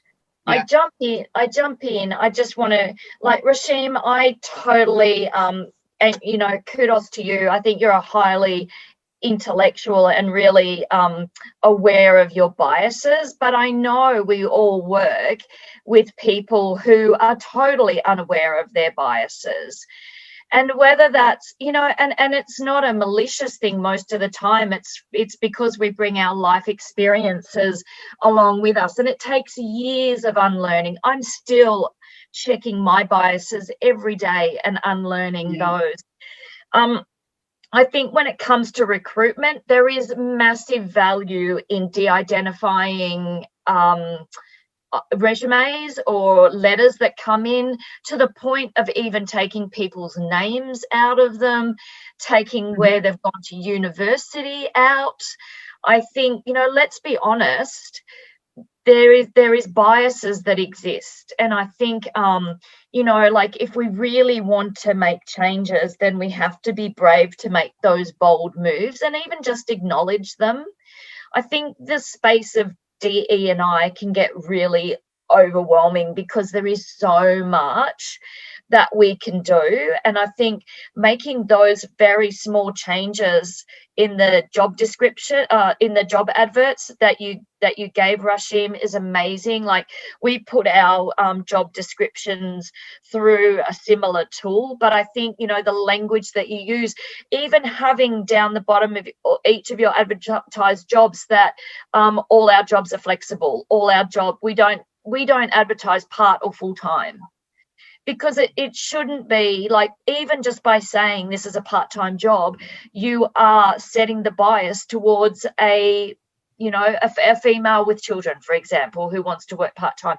There's those biases that exist, and it's the same as when in J&J we don't talk about maternity leave anymore. We talk about parental leave because, again, you know, we don't talk about primary and secondary carers leave, because I guarantee you when we say secondary carers, most people would go, oh, that's the father. And so I think, you know, unconscious bias is so important. And I really just think, you know, it's woven through and meshed through so much of what we do without even realizing. Michelle, there is a follow-up question that I want to pick up, if you don't mind. And and then I do want to get to Corinne. Go ahead, Rashim. There's a follow-up question in terms of, there are policies on tier 1 and tier 2 colleges with a different compensation policy. And I've seen that, and I've seen that more when I was in India as opposed to when I moved over here. And this is where policies and procedures and how they are created, and where we need to have conversation at a completely different level, where we start changing those policies, where we are making opportunities available to everybody and not tying it to tier 1 and tier 2 colleges. There are a lot of things that come into play on that one. So I want to leave with that thought that it requires a policy change. You cannot fight that battle unless you have those policy changes in place. I agree. And that's a very concrete thing that we need to do. We've got to change the way we look at job descriptions. Corinne, I don't know if you want to jump into this conversation. I do have another question for you too. I had two interesting statistics on this one. It was a survey recently done. A woman applies for a job when she has 90% of requirements versus 60% for men. That's right. That's right. And it starts with this, the confidence of women to apply for jobs when they feel that, okay, I need at least 90% to make it work. And another one, it's more on the salary. 7% of women negotiate their salary when they start their first job versus 69% of men. So I think we need to bring as well the confidence of women, like applying for job, even if and they don't have necessarily all the competency, but to your point, Rashim, the soft skills and the soft skill of the future, the curiosity, the learnability, the innovation, the creativity, the agility and the flexibility. That's what we need in the future as well. It's interesting because in this conversation, so the chat pod is going crazy over this topic. I can see a leader camp just on how do we craft job descriptions. I also see a leader camp coming up probably on this notion of return to office and flexible work environments, because these are the topics that people care about right now. And as employers, as leaders, these are things that we have to be very, very mindful of. And I want to go, there was a question here, and I think I lost it. I'm going to be upset if I lost it, because and I will apologize, but someone, I think it was Girish, and I apologize for if I haven't pronounced that correctly, asked a question and said, this may be a stupid question. So first of all, there are no stupid questions. I thought it was actually a very good question about how do we start to look at and measure this idea of belonging. And Corinne, you talked about that early on, this idea of belonging and bringing it into our conversation. So how do you start to create that environment, but then also really evaluate, are we doing the right things to help people belong? Yeah. And then I know we're probably almost at time, but I do want to get this in. Yeah, I think it's all about the culture and which culture you want to create in your organization. The sense of belonging is one component. So, and again, it's a journey, creating a culture, evolving the culture, and it's what we're doing at the moment. So identify like the three main aspect of the culture in our organization from the leader, and then the three key aspects and feedback from our employees, and obviously to match both and to make sure that we are able to answer to our employees, and we create this strong culture. I think when we talk about belonging, people want to make sure that we hear them. So when we do survey, they need to hear the feedback. That's one thing. And yeah, again, it's a journey, and I'm just in there, so I don't know what I would add on the belonging piece, but it has been only, I think, 2 months ago that we've added this. So it's very recent. We are US-based organization, global organization, and had a very interesting discussion with our global head of HR. And she was asking me, what do you think about adding the belonging? I said, yes, absolutely, because people need to have the sense of why I'm here in this organization, the sense of purpose. Why am I doing this job? What do I contribute to? And do I contribute to a group where I'm really proud of? So being proud of working for an organization is absolutely key. Thank you. Hey, Michelle, sorry, I typed an answer. Go ahead. I typed an answer. That's why you couldn't see that question, because it dropped into the answered section. I was just saying that one way to measure belonging as a first point is through your employee engagement surveys, an inclusion index in its very raw sense. Obviously, there's more scope then beyond that to break that down, but I think that's a great starting point. Yeah. Thank you so much, Fiona, because I'm like, I know it was here. I saw the question. That was my fault. That was my fault. No. It's all, hey, look, we want to get as many questions answered. And I think we probably have time for one more. And this is going to go to each of you. So I want you to think about this for a moment. And I apologize if I am not pronouncing names right, but this is from Shagun. On the subject of publishing metrics, I love this question because we're talking. We're in different locations in different parts of the world. Companies tend to publish metrics on this global level, which might make some of our organizations seem like we're doing better than we really are. And when you start to drill down into particular regions, picture isn't always as good as it looks. So what are your thoughts about our DEI journey and where we are from a regional perspective? And what are some of the things that we need to do? And Fiona, I see you nodding. So I'm going to start with you and then I'll go to Corinne, and then Rashim, I'll ask you to finish up on this one. Look, I would just say that I think, and I said it earlier, it is a really overwhelming space, DE&I, and I think it's very easy as well to get bogged down in those metrics.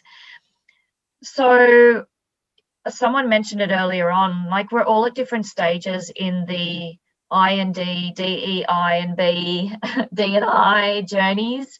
I think it's about making sure that what you're doing within your organization is the right thing for the broad group of employees and is embraced and endorsed by your senior leaders and your people managers across the organization. So, if there's stats or if there's measurements and reporting that kind of filters down that it doesn't look like it's translating to your organization, is maybe take a look at what you're doing and connect with your employees, because it's that connection piece that really will drive then what you do as a result. You shouldn't be doing it because some figure somewhere or some person says, Fiona and Corinne and Rashim say do this. It might not be the right thing for your organization. That's kind of my takeaway. I think that's right. Corinne? Yeah, and I'm looking at the metrics at 3 different levels. It's absolutely fundamental we have global objective. And I take the one on gender balance. Globally, we want to achieve 40% of leaders female in our organization. When I take this into our region, I have to take it realistically. I can't go to Japan and say, I want to achieve 40%. And I was very open with the head of Japan and say, if you achieve the 20%, I would be very happy. Because you have to look at where they're coming from and what is realistic to achieve, given the culture, given the background, given it's all entire society in Japan. And I'm not here to change the society. It would be too big job for me to do this. So I think if you're not putting realistic goals for the country, so I have as well a regional objective, but then down to the country level, if you're not making this goal smart, things won't change. So it's really opening the dialogue. Where are we coming from? How are we evolving? And who do we involve in the entire organization? So I'm looking at this, different elements and breaking down, and I'm doing this for all country. And again, Australia with 40%, I won't be happy. It should be above 40%. It should be above 50%. And that's what we're doing at the moment. We're above 50%. And I'm proud that we're achieving this. But if I say it's 40% in Australia, for me, that's not enough. So again, we have to be really mindful about the local culture, especially when you work for a global organization, because not what one size fits all, it's one size fits one. Mm-hmm. Rasha, I want to take a slightly different turn on this one for you. So there's a question from Margaret, and I hope I interpret this correctly.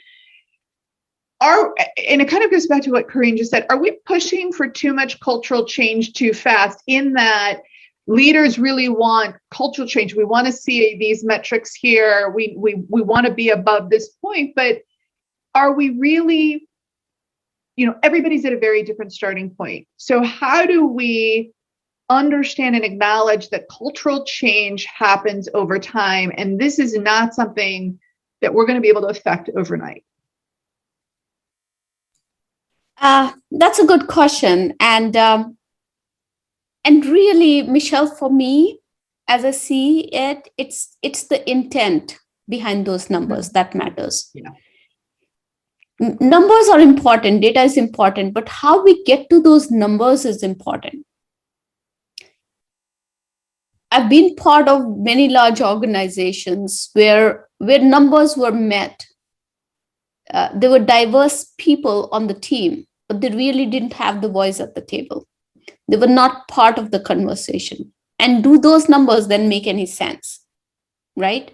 So as organizations start thinking about their journey, I would rather have people take a lower number, not go aggressive on the number, but go aggressive on the intent, on the mindset change, on how we go beyond diversity and think about inclusion and belonging, because those are the key drivers to change. And that's why sometimes that making that business case is so hard, because you've done your diversity hires, but really you're not seeing any ROI on that. And that's because you haven't taken the next step in the process. You haven't built the culture of inclusion. You haven't built that culture of belonging. So these people whom you have hired now feel uncomfortable in the situation. They don't have voice. They're covering up, they're code switching, and they're not bringing their authentic self to work, which means that the whole purpose of doing those diversity hires is lost. So I often say this, that certifications are great, but what leads you to that path of certification, how you get to that certification, the knowledge and the mindset that you build is the most important piece of it. So that's the thought that I want to leave everybody with, Michelle, today. Thank you. And on that note, gosh, what an amazing session. It went by so quickly. Fiona and Karine, thank you so much for participating today. I feel like this was such a good session for us all, and I'm so grateful that you were here. And to everybody who joined us, thank you for taking the time out of your schedules to be here. I want to recognize you, our attendees, in particular, who joined and participated at a very difficult time for so many who are still in the midst of this pandemic. This work, I think, is so powerful when it's done in solidarity with each other.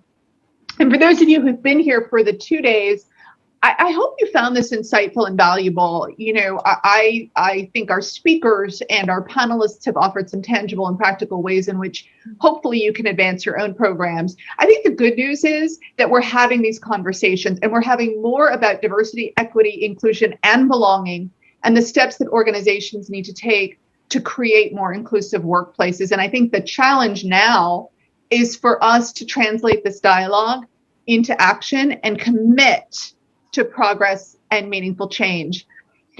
We at Skillsoft, we are proud sponsors of this Leader Camp because we believe that value comes from the unique strengths and talents of every individual. And we're committed to strong, positive action to advance, nurture, and sustain cultures that appreciate and champion DEI. So on behalf of both Skillsoft and People Matters, I want to thank you so much for joining us today. Be safe and be well. Thank you. Thank you so much, Michelle. Thank you. Thank you. Thank you. Thank you for moderating the session so well, Michelle. Yes, indeed, it was a very insightful session. So much to learn from each one of our speakers. DEI are no longer considered nice to have, especially during these uncertain times. Reinforcing robust DEI programs helps every employee to show up each day without the fear of being their true selves. So that's really important in these days. So thank you so much once again, Fiona, Karine, Michelle, and Rashim, for the wonderful insights. And a special thanks for taking our time. We are all joining us from different time zones. So thank you so much for taking our time from your schedules to help us with some thought-provoking ideas. Well, what a wonderful learning leader camp we've had. Before we wrap up for the day, I invite Rashim again to help us close the week with her final notes. Rashim, would you please like to give the final notes before we close? Oh, I mean, I am so energized. I am looking at these questions and I'm thinking, oh my God, I wish I could answer all of them. And my LinkedIn is full of requests. So I'm going at a slow pace here, people. So bear with me. But I'll make sure that I'll get to all the LinkedIn requests and the questions today. As you think about this and as you wrap it up, please don't make this about this one leader camp where you learned something. Think about it as a journey that you are on of continuous learning, of building that culture of allyship, of building that culture of inclusion, because ultimately what we all want is an equal world for all. And that's what we are committed to. So everything that you do moving forward, think about small little steps that you can take to move forward and make this world an equal world. Lovely, lovely thoughts. Thank you so much, Rashim. On that note, it's time to wrap up. I would like to thank our partner Skillsoft who helped us stitch this deep learning journey. Skillsoft delivers online learning, training, and talent solutions to help organizations unleash their edge. Leveraging immersive, engaging content, Skillsoft enables organizations to unlock the potential in their best assets, their people, and build teams with the skills they need for success. Empowering 36 million learners and counting, Skillsoft democratizes learning through an intelligent learning experience and a customized learner-centric approach to skills development with resources for leadership development, business skills, technology and development, digital transformation, and compliance. For our audience, we request you to go to section 4 of the platform and apply your reflections and learnings that help us with your feedback. Section 4.1 is the reflections and section 4.2 is for feedback. The platform is open until next week for you. You can browse the platform for sharing your learnings with us. The recording for all the session will also be available on the platform from early next week. You'll be receiving information from the team on it. We wish to come back with yet another season full of new ideas and opportunities for you very soon. And with this, we are going to wrap up our Leader Camp. Thank you so much, everyone, for joining us. Have a great day ahead and stay safe.